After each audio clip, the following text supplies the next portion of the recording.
갈라디아서의 말씀을 지난주에 이어서 나누도록 하겠습니다. 사도 바울이 갈라디아 교회에 평강의 축복을 전하였습니다. 우리가 지난 주일 나누었던 말씀이죠. 그리고 그 인사가 끝나자마자 어쩌면 우리가 인사하고 나도 일반적으로 그렇지 않습니까? 인사가 끝나고 나도 또 좀 좋은 얘기들, 서로 간에 안부를 나누고 서로 간에 마음의 위로가 되는 얘기들을 나눌 수도 있을 텐데, 오늘 말씀해 보면 사도 바울은 4절과 5절에 영광이 그에게 세세토록 있을지어다 아멘으로 평강의 축복과 인사를 전하고 난 이후에 바로 6절에서 그리스도의 은혜로 너희를 부르신 이를 이같이 속히 떠나서 다른 복음을 따르는 것을 내가 이상하게 여기노라 라고 말합니다. 바로 본론으로 들어가는 거죠. 그리고 그 본론의 내용 역시도 이러이러한 사건이 있었지, 자 이렇게도 생각해 볼 수 있지 않을까, 이렇게 말하는 게 아닙니다. 어떻게 그럴 수가 있느냐라는 겁니다. 어떻게 그럴 수가 있느냐, 지금 이게 무슨 짓이냐, 이 정도의 어조입니다. 아주 강하게 얘기하는 거죠. 사도 바울을 통해서 예수 그리스도의 복음을 듣고 그 복음을 믿음으로 구원을 얻었던 갈라디아 교회의 성도들이었습니다. 그런데 바울이 떠나고 나자 바울의 대적자들이 찾아왔죠. 자신들만이 진짜 하나님의 복음을 전한다고, 자신들이 정말로 하나님을 믿게 해주겠다라고 말하는 거짓 교사들이었습니다. 유대 율법주의자들이었죠. 사도행전 15장 이후의 말씀에서 등장하는 그런 사람들이었습니다. 그들이 와서 말하기 시작합니다. 유대 율법을 지켜야만이, 좀 더 구체적으로는 할례를 받아야만이, 우리 유대인들이 지키는 그 모든 것들을 지켜야만이 제대로 된 하나님의 사람들이고 제대로 구원을 받을 수 있다라고 말했죠. 그들의 그 말이 갈라디아 교회 성도들의 마음을 움직였습니다. 왠지 모르게 거룩하게 느껴지는 예식들이, 우리가 그래도 하나님 믿는다고 하면 무언가 사람들과 다른 모습들로 보여줘야 되지 않나 라고 하는 생각들이, 그래도 이 사람들은 저 예루살렘에 평생 동안 하나님 안에 살아온 하나님의 민족이라고 택함받았던 그 유대인들 가운데 있었던 정통주의자들이야 라고 하는 그 내세우는 모습들이 갈라디아 사람들의 입맛에 맞았던 거죠. 그리고 그렇게 유혹하고 미혹하고 흔들리게 하는 소리를 듣자마자 오늘 본문의 사도 바울이 6절에 얘기하는 것처럼 이같이 속히 떠나서 다른 복음을 향해서 나아갔습니다.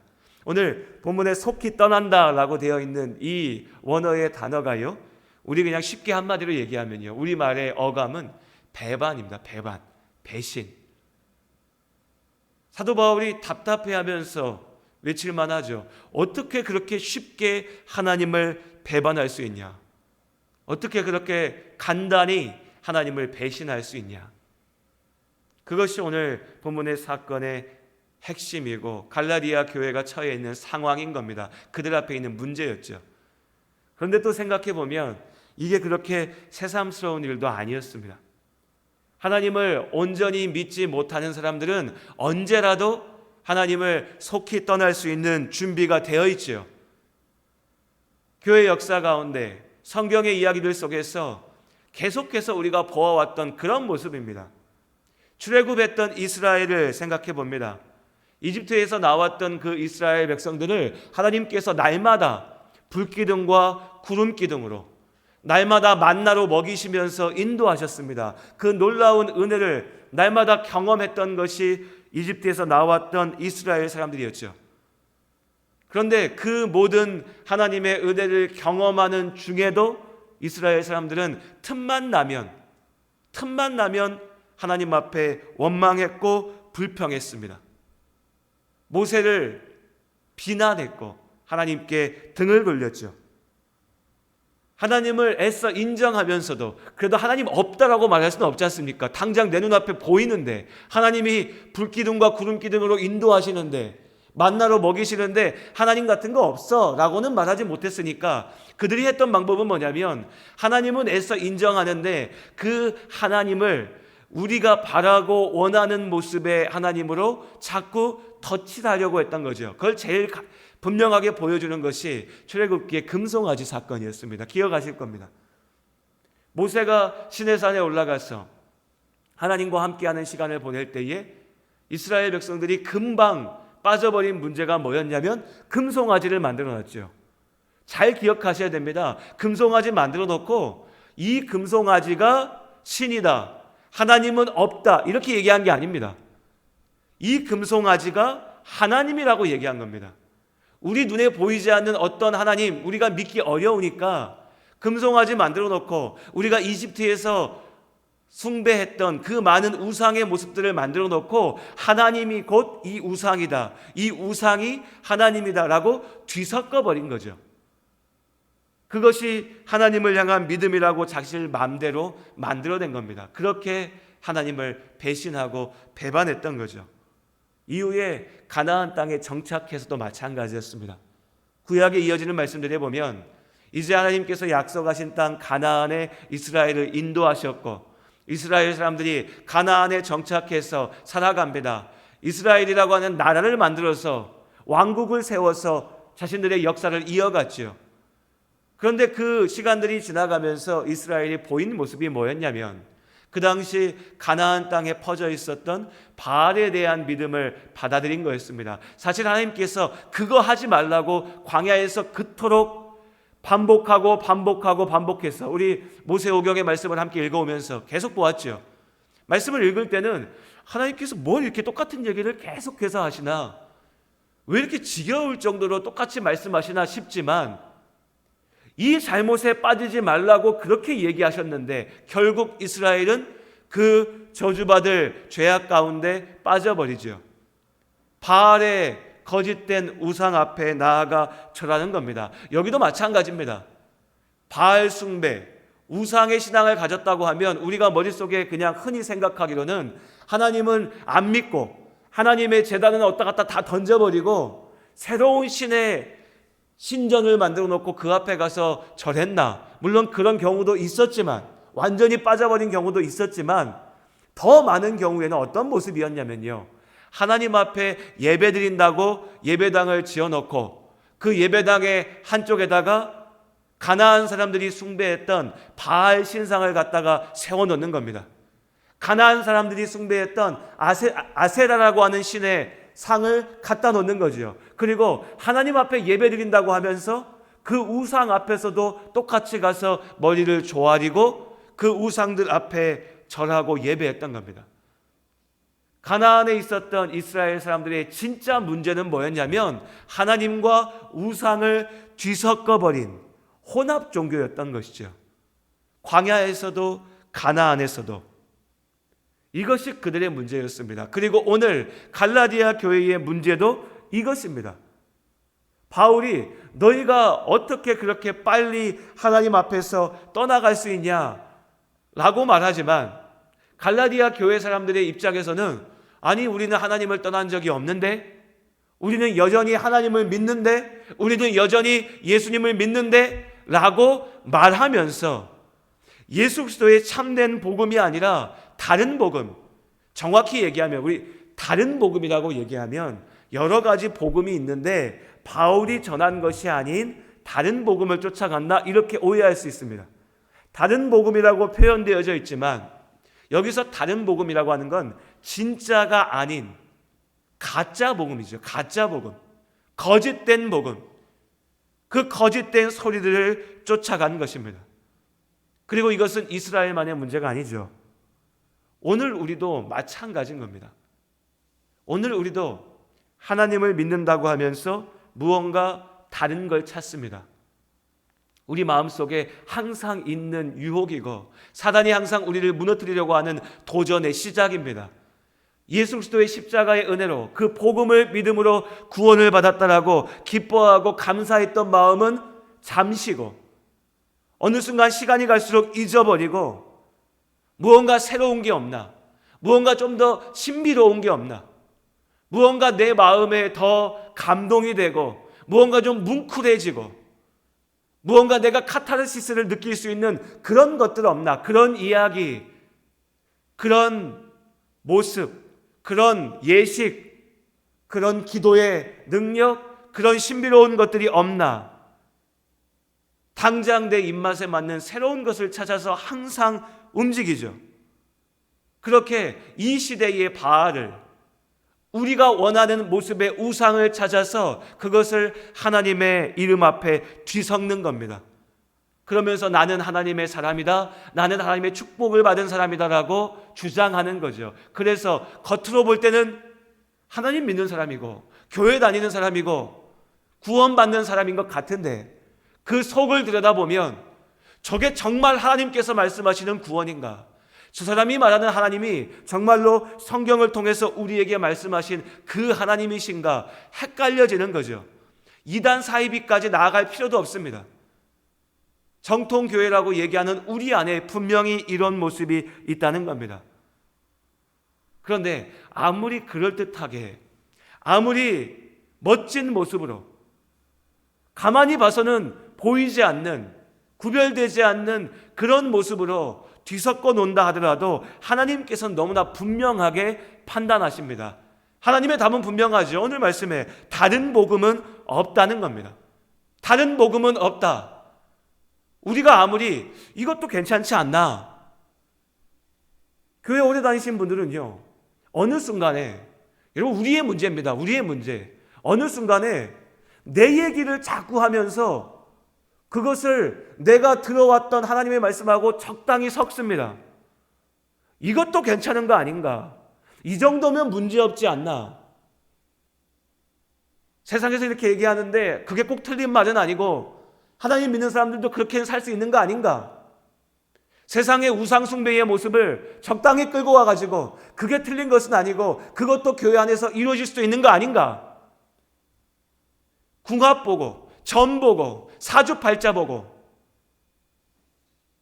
이사할 때 손 오는 날을 따지고, 풍수지리를 따지고, 온갖 것을 따지면서 그것을 적당히 가지고 들어와서 하나님 앞에서 세우는 믿음 앞에서도 이것도 괜찮지 않나?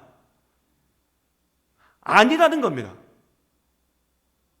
사람 좋은 말로 우리끼리는 그냥 얘기할 수 있습니다. 네, 저도 목사지만 무슨 얘기를 들었을 때 하나하나 따지고 들면서 그거 아닙니다, 그거 잘못입니다, 그거 거짓입니다 말하기 어렵습니다. 괜한 상처가 될 수도 있고 그렇게까지 심각하게 마음을 써서 한 얘기도 아닌데 우리 그렇지 않아요. 나 가볍게 한 얘기인데 하나하나 다 따지고 들어서 잘못입니다, 아닙니다 하면 기분부터 나빠지지 않습니까? 그래서 말하지 못할 때도 있습니다. 하지만 하나님께서 우리에게 분명하게 주시는 기준은 흔들리지 않습니다. 다른 복음은 없습니다. 생각해 보십시오. 여러분, 우리가 100명이 모여가지고 자, 오늘부터 이것도 하나님의 진리라고 합시다 라고 해서 우리가 그걸 진리라고 하면 그게 진리가 될까요? 100명은 뭔가 부족한 것 같으십니까? 그럼 10,000명은요? 100만 명은요? 아니 1억 명이 모여서 이 땅에 기독교인이라고 얘기하는 수십억 명이 모여가지고 자, 이제 우리가 정하자. 이제부터 왜 교회 안에서 꼭 예수님의 이름만 얘기해야 되냐? 마리아의 이름도 얘기하자. 왜 교회 안에서 모여가지고 하나님께만 예배해야 되냐? 이 땅에서 우리한테 복 줄 수 있는 다른 것도 한번 찾아보자 라고 회의를 해서 결정했다고 해서 그것이 진리가 될 수 있습니까? 아닙니다. 결코 그럴 수 없는 것이죠. 가짜 복음입니다. 가짜 구원이죠. 거짓입니다. 하나님께서는 오직 그리스도의 은혜로 우리를 부르신 줄로 믿습니다. 이것이 하나님께서 우리에게 주신 유일한 진리입니다. 우리는 예수님의 십자가의 은혜 안에서만 하나님과 함께 있을 수 있습니다. 예수님의 십자가 복음 외에 다른 복음은 없습니다. 하나님께서는 우리에게 이 예수님의 십자가의 복음을 통하여서 하나님이 누구신지 알려주셨습니다. 그럼 우리가 하나님에 대해서 얘기할 수 있는 유일한 길은 예수님의 십자가의 복음인 거죠. 다른 모든 것들은 가짜 복음이고 거짓인 겁니다. 진리는 다수결의 문제가 아닙니다. 사람들이 귀에 듣기 좋다고 우리가 원한다고 해서 그것을 진리로 만들어낼 수 없다는 거죠. 죄로 인하여 죽게 될 인간이 우리 마음대로 구원의 길을 만들어낼 수 없는 겁니다. 우리의 구원은 오직 예수 그리스도의 십자가의 은혜 가운데만 있는 줄로 믿습니다. 무엇보다도 오늘 바울이 금세 다른 복음을 쫓아갔던 갈라디아 사람들을 이해할 수 없었던 것은 우리에게는 예수 그리스도의 복음만으로 충분하기 때문입니다. 오늘 본문으로 들어갔어요. 갈라디아 교회의 성도들이 왜 다른 복음, 왜 거짓 복음에 유혹을 당했냐라고 보면 앞서 간단하게 말씀드렸지만 이들이 봤을 때에 이스라엘에서 온 저 정통 유대인들이, 정통 하나님의 사람들이 주장하는 종교적인 예식이나 형식이나 그들이 말하는 하나님의 모습이 그럴듯하게 보였던 겁니다. 바울이 전하는 복음은 예수를 믿으라고 합니다.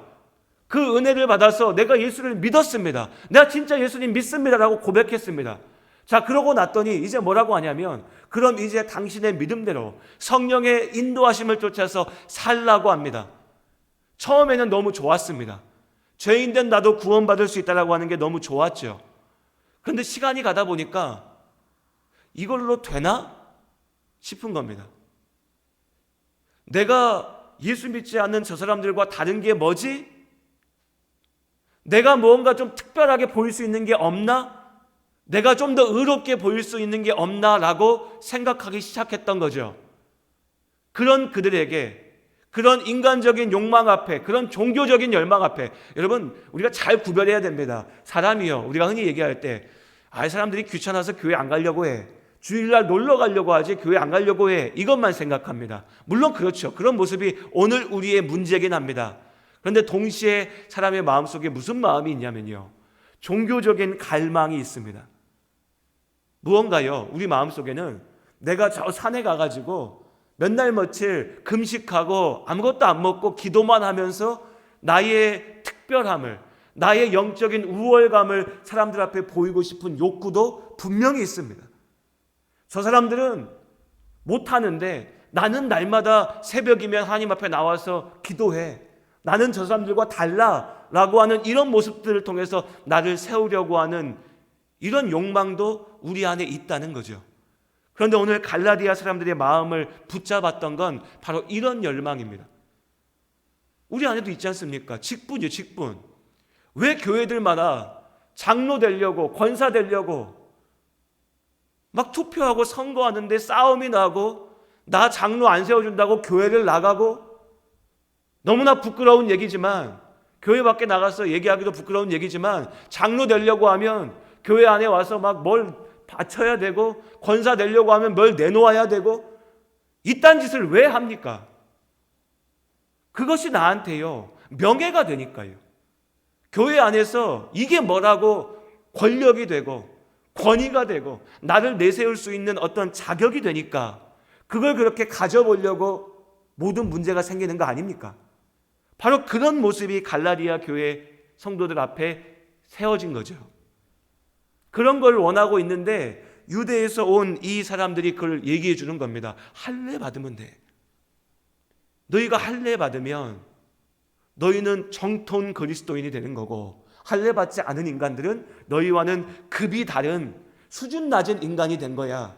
너희가 유대교의 율법을 지키면 돼. 우리가 얼마나 열심히 이걸 지키는 줄 알아? 이거 좀 힘들고 불편하지만 이걸 지키고 나면 우리는 이제 더 이상 저 죄악 많은 이방인들과는 다른 거야 라고 얘기하는 이 말이 귀에 들어온 거죠. 바울 입장에서는요 너무 답답한 겁니다. 우리가 다음 시간에 이어서 살펴보겠지만, 바울이 간증하는 이야기를 우리가 말씀 속에 나누겠지만, 사도 바울이야말로 누구보다도 열심을 다해서 율법을 지켰고 누구보다도 자랑할 만한 정통 유대인이었죠. 그런데 그런 바울이 예수 그리스도의 복음을 알고 나니, 예수님을 만나고 나니, 주님을 믿고 나니까 이제까지 내가 붙들어왔던 그 형식들이, 그 모습들이 얼마나 의미 없는 것인지, 얼마나 쓸데없는 것인지, 그리고 역으로 그것들을 가지고서 사람들을 평가하고 비난하고 심지어 저주했던 이전의 모습이 얼마나 죄악된 것인지 깨달았는데, 오직 예수 그리스도의 복음이면 충분함을 알았는데, 자신이 전한 그 복음을 통해서 예수님을 만났던 갈라디아 성도들이 이제 와서 거꾸로 유대의 형식주의, 바리새인들의 외식을 쫓아서 그 안에서 구원을 얻겠다라고 얘기하니까 얼마나 답답했겠습니까? 그래서 오늘 인사가 끝나자마자 외치는 겁니다. 다른 복음은 없다. 다른 복음은 없다. 어떻게 그럴 수가 있냐? 오직 그리스도의 은혜로 우리를 부르시는 것이다. 이것이 사도 바울을 통하여 하나님께서 우리에게 주시는 말씀입니다. 이 큰 원칙을 우리가 기억합니다. 여러분, 일평생 하나님께서 우리에게 이 땅에서 허락하신 시간 동안 우리가 예수님을 믿고 하나님을 믿고 교회 안에서 우리의 믿음을 지켜나갈 겁니다. 그때 여러분 꼭 기억하시기 바랍니다. 어디 교회에서 어떤 목사를 만나고 어떤 성도들과 함께 있는 상황이든지 간에 우리를 부르신 하나님의 그 부르심은 예수 그리스도의 십자가의 복음 가운데만 있는 줄로 믿습니다. 다른 어떤 곳에도 우리의 구원이 없습니다. 다른 어떤 형식으로도 우리의 믿음을 판단할 수 없습니다. 예수님의 십자가의 복음, 이 복음 안에 우리의 길이 있습니다.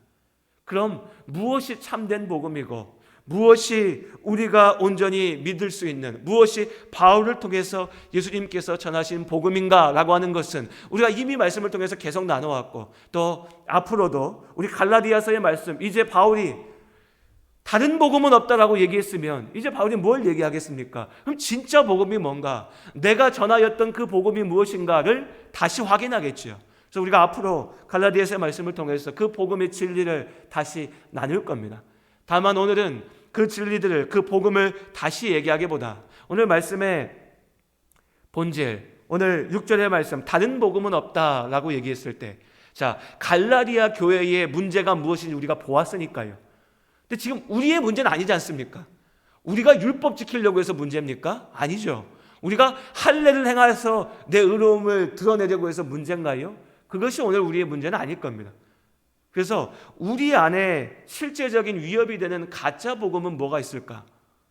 우리를 흔들려고 하는, 우리가 빠질 수 있는 다른 복음의 함정은 무엇일까에 대해서 두 가지만 생각해 보려고 합니다. 먼저는요, 우리가 눈에 보이는 하나님을 찾으려고 한다는 겁니다. 사실 이것은 오늘 갈라디아 교회 성도들 역시도 마찬가지였죠. 그들도 눈에 보이는 모습으로 하나님을 확인하려고 했고 하나님을 찾으려고 했고 그렇게 자신을 드러내려고 했습니다. 그 방법으로 찾아낸 것이 유대 율법주의자들의 주장이었죠. 할례, 눈에 보이는 어떤 형식들, 규칙들, 규율들. 오늘날 우리도 모양은 다르지만 똑같은 함정에 빠질 때가 많이 있습니다. 말씀을 통하여 성령의 은혜로 우리에게 보여주신, 예수님의 십자가를 통하여 우리에게 보여주신 하나님의 그 사랑, 하나님의 모습에 만족하지 못하고 내 눈에 보이는 어떤 것을 세워내려고 하는 거죠. 내 눈앞에 보이는 하나님을 세우려고 합니다. 자, 그 대상이 물건이 될 때는 이스라엘의 금송아지가 되는 겁니다. 하나님이 눈에 안 보이고 하나님이 나를 사랑하신다고 하는데 나는 뭔가 좀 내가 봐야 직성이 풀리겠는데 그럼 어떻게 할까? 뭔가 만들어내는 거죠. 금송아지를 만들든지 십자가의 형상을 만들든지 우리가 가서 머리를 조아리고 숭배하고 기억할 만한 어떤 것을 만들어 놓고 그 물건 앞에서 하나님을 찾는 겁니다. 또 다른 경우에는요, 웅장한 건물을 지어놓고 그 건물 안에서 하나님의 능력을, 거룩함을 확인하려 하는 경우도 있죠. 예전에 로마에 갔을 때 제가 이집트 바티칸을 가봤습니다. 아무튼 제가 이제 교회사를 공부한 학자니까 성당, 교회 많이 가봤는데요, 세 손가락에 꼽을 만한 곳 중에 하나가 바티칸 대성당이었습니다. 나중에 꼭 한번 가보십시오. 목사님만 왜 갔다 왔냐고 그렇게 보지 마시고. 아무것도 필요 없습니다. 정말로요. 하나님에 대한 믿음도 필요 없습니다. 성경의 말씀도 필요 없습니다. 그 대성당에 들어가면 그런 거 있잖아요. 우리 그런 얘기 많이 하죠. 사찰에 가면 구례 화엄사 참 좋잖아요. 사찰에 가면 무언가 마음이 평안해지고 무언가 좀 내가 좀 경건해지는 것, 깨끗해지는 것 같은 느낌을 느낀다라는 말을 많이 합니다. 뭐 억지로 나는 교회 다니는 사람이니까 나 교회 가도 그런 거 못 느껴, 사찰에 가도 그런 거 못 느껴, 이러실 필요 없습니다. 우리 마음에 그런 마음이 좀 들잖아요. 자연이요. 안 그러신가요? 목사만 예, 목사만 그럽니까? 그런 말 들지 않습니까? 얼마나 좋은 자리에 있어요. 자리들도 다 좋은 자리에 있잖아요. 산에 공기 좋은 자리에 가면 좋아요. 그런 것처럼요. 그런 것처럼 대성당에 가보면, 유럽의 큰 성당들에 가보면 거꾸로 내가 무신론자든 불교 신자든 다 필요 없고요. 들어가는 순간 압도됩니다. 와, 신이 진짜 있긴 있나 보구나. 와, 내가 뭔가 여기서 머리를 조아려야 될 것 같구나. 정말로 그렇습니다. 정말로. 웅장한 건물 안에 그 자체가 우리를 누르는 게 있습니다. 만들어낸 거룩함과 만들어낸 경건이죠. 신의 위엄을 느낍니다. 그런데 그게 진짜인가요? 아니라는 거죠. 산중에 있는 사찰에 가서 무언가 세상과 구별된 것 같은 거룩함을 느낄 수 있지만 그게 진짜인가요? 아니라는 겁니다. 거창한 웅장한 교회 건물을 지어놨다고 그것이 하나님의 위엄을 정말로 보일 수 있을까요? 아니라는 거죠. 하나님을 눈으로 보려고 하는 인간의 욕심이 만들어낸 착각이고 허상입니다. 그런 것들이 가짜 복음이 됩니다. 사람을 통해서, 하나님을 눈으로 보지 못하니까 사람을 통해서 하나님을 보려고 합니다. 자꾸 위대한 선지자를 만들어내려고 하죠. 모든 성도님들이요, 우리 교회 목사님은 무언가 대단히 거룩하고 대단한 사람이어야 된다고 생각합니다. 그걸 바라죠. 우리 안에 그런 욕망이 있습니다. 목사가 그렇게 더 하나님 앞에 가까운, 더 대단한 사람이어야 그 모습 속에 나도 하나님을 보고 나도 하나님과 가까워질 것 같으니까요. 왜 대형교회 가려고 합니까? 대형교회 목사님들이 무언가 대단해 보이니까, 수만 명 앞에 있는 목사니까 그 목사와 가까워질 수 있는 내가 더 하나님과 가까워질 수 있는 것처럼 착각하는 거죠. 착각입니다. 철저히 착각입니다. 아무리 멋지게 만들어 놓은 물건도, 아무리 웅장한 건물도, 대단하게 존중받는 사람도 결코 하나님을 대신할 수 없습니다. 여러분, 훈련된 종교성을 참된 믿음이라고 착각하지 마십시오. 오늘 율법주의자들처럼 어떤 사람이요, 눈 떠서 잘 때까지 수도사의 삶을 살아낸다고 그 사람이 하나님과 더 가까운 게 아닙니다. 그것이 진실된 믿음을 보장하지 않죠. 예수님께서 우리에게 그렇게 말씀하지 않으셨습니다. 물론 때로 하나님께서 우리에게 눈으로 보게 하실 때가 있습니다. 눈으로 보게 하시고 믿게 하실 때가 분명히 있죠. 분명히 그렇습니다. 하지만 또한 예수님께서 말씀하십니다.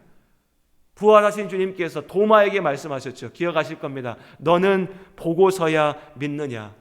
보지 않고 믿는 자가 더욱 복되다. 세상의 온갖 헛된 소리들은, 정말 어떻게 그런지 모르겠어요. 세상의 소리들은 그냥 겁도 없이 그냥 덜컥 믿습니다. 그렇게 사기당하고 그렇게 속죠. 그런데 하나님께서 예수 그리스도의 십자가의 은혜 안에 우리에게 주신 그 말씀은 왜 믿지 못하는지, 여러분, 하나님께서 우리에게 보이신 대로, 알리신 대로 하나님을 믿고 의지하시기를 주님의 이름으로 축복합니다. 그리고 두 번째로 우리가 조심해야 될 것은, 이것은 이미 많이 말씀드렸기 때문에 핵심만 말씀드리겠습니다. 우리를 위협하는 거짓 복음, 가짜 복음이 무엇이 있느냐라고 하면 성공의 복음이고 돈의 복음입니다. 우린 자본주의 체제에서 삽니다. 한마디로 돈이 모든 것의 가치를 결정하는 그런 시대이죠. 그러다 보니까 돈에 대한 욕심과 하나님 안에서 하나님에 대한 믿음을 적당히 뒤섞으려고 하는 욕구가, 욕망이 우리 안에 항상 있습니다. 항상이요. 내가 어떻게 해서든 돈을 벌고 싶은데, 어떻게 해서든 부자가 되고 싶은데, 내가 그래도 하나님을 믿으니까 하나님을 믿는 믿음 앞에 이 욕심을 적당히 감추려고 하는 시도가 있는 거죠. 분리해야 됩니다. 이건 다른 겁니다. 우리가 이 세상을 살아가면서 하나님께서 우리에게 필요한 대로 채워주시고 우리를 지키시고 우리의 삶을 인도하실 줄로 믿습니다. 아굴이 기도했던 것처럼 가난으로 인하여서 우리가 하나님을 원망하고 죄악 가운데 빠지지 않도록 하나님께서 우리의 길을 분명히 지키시고 채워주실 줄로 믿습니다. 우리 모든 성도님들, 하나님 안에서 이 땅에서 열심히 사십시오. 그리고 부자도 되시기 바랍니다. 다만 우리가 이것과 믿음의 본질을 착각해서는 안 됩니다. 하나님께서는 분명히 부의 축복을 약속하셨습니다. 하지만 그 부유함의 축복은 하나님께서 이 땅에서 우리에게 주시는 그 참된 복의 한 부분일 뿐입니다. 때로 하나님께서 참으로 사랑하는 하나님의 사람들을 가난 가운데 연단하시고 실패 속에서 이끌어 가실 때도 있습니다. 꼭 부자가 돼야만 복받은 게 아니라는 거죠. 그런데 오늘날 너무 안타깝지만 교회에서 하나님을 믿는다고 하는 사람들이 이걸 뒤섞어 가지고 예수 믿으면 부자 되고 예수 믿으면 복받고 결국 그 복이라고 하는 것은 세상에서의 성공이고 돈 많이 번 사람들이 교회 안에 와서도 큰 소리치고 그렇게 세상에서 성공해야 하나님 앞에 진짜 믿음 있는 사람인 것처럼 교묘하게 뒤섞어 놓습니다. 거짓입니다. 가짜 복음입니다. 결코 하나님께서 인정하시지 않는 거짓입니다. 우리는 하나님 앞에서 정직해야 됩니다. 여러분, 우리 다 부자 되고 싶지 않습니까? 그죠? 부자 되고 싶으시죠? 네, 대답은 안 하시지만 얼굴은 다 얘기하고 계십니다. 저도 할 수만 있으면 부자 되고 싶습니다. 중요한 건 뭐죠? 할 수만 있다면. 여기서 할 수만 있다면 하나 더 붙어야 되는 건 뭐죠? 내가 그리스도인으로서 부끄럽지 않게, 내가 하나님 믿는 사람으로서 죄짓지 않고, 내가 하나님 앞에 주님, 내가 주님 안에서 열심히 살았습니다 라고 얘기하고 고백할 수 있을 때, 그럴 때 하나님께서 나에게 부의 축복을 주신다면 감사하죠. 하지만 또한 내가 정말 하나님 앞에 부끄럽지 않는 믿음의 모습으로 살았을 때에 하나님께서 나에게 야, 네가 부자 되는 것은 이 땅에서 너의 삶 가운데 내가 원하는 게 아니다 라고 말씀하신다면, 또한 그것이 나를 위한 가장 온전한 길임을 믿고 나가는 것이 그리스도인의 삶인 겁니다. 이 복음의 진리를 분명히 기억하시길 바랍니다. 우리가 부자 되고 싶지만 그건 우리의 욕망인 것이고, 우리를 살리는 하나님의 참된 생명의 축복은 오직 예수 그리스도의 복음 안에만 있습니다. 그러니 여러분, 우리가 예수 그리스도의 참된 진리 안에만 거할 수 있기를 원합니다. 그리고 이 진리는 이미 우리에게 주어져 있습니다. 우리가 그걸 잊어버릴 뿐이죠. 우리가 그걸 무시할 뿐입니다. 사랑하는 아버지의 품을 떠나면서 자유를 얻었다라고 착각했던 그 탕자의 어리석음을 반복하지 마시길 바랍니다. 지금 내 안에 계시는 하나님, 지금 나에게 주신 이 복음의 진리를 굳게 붙잡고 하나님 나라의 참된 생명 안에 나아가는 우리 모든 성도님들 되시기를 주님의 이름으로 축복합니다. 기도하시겠습니다.